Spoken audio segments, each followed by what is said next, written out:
Good morning. It's November 30th, and today we're starting First John. And I believe that First John was written by the same author who wrote the book of John, the Gospel of John, and also Revelation and Second and Third John as well.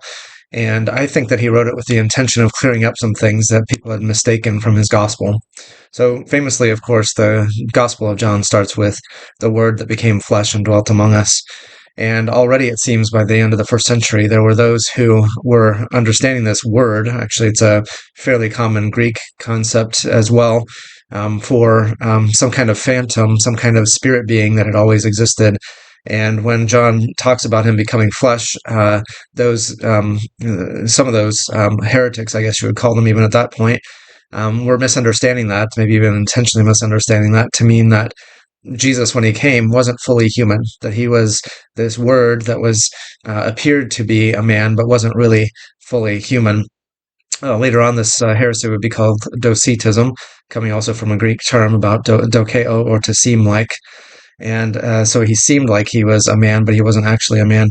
And so in First John, when John is writing to clear up, I think, these misunderstandings, he says this: that which was from the beginning, which we have heard, which we have seen with our eyes, which we have looked at, and our hands have touched. He's emphasizing the fact that this is no phantom, that he spent considerable amount of time with Jesus, and he knew that Jesus was an actual real person. He touched him, he saw him, he heard him, he spent some time with him here on earth. And so John says, this we proclaim concerning the word of life. And there again, he capitalizes it, going back towards that John 1 idea. The life appeared, we have seen it and testified to it, and we proclaim to you the eternal life which was with the Father and has appeared to us.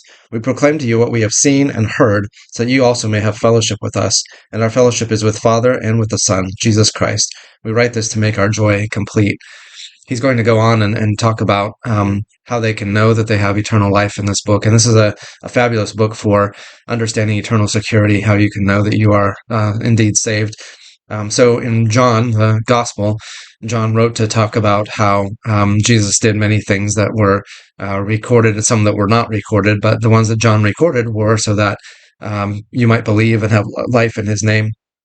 So John's intention is to help you to believe that Jesus is who he says he is, and by that belief to have eternal life, not just life in this earth, but life to come as well.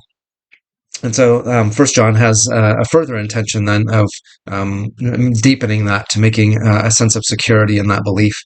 And so John is going to, I think, augment what he said in his gospel in order to help people, as a good pastor would, to understand the relationship to Jesus and to deepen in that. So that's the intention of this book.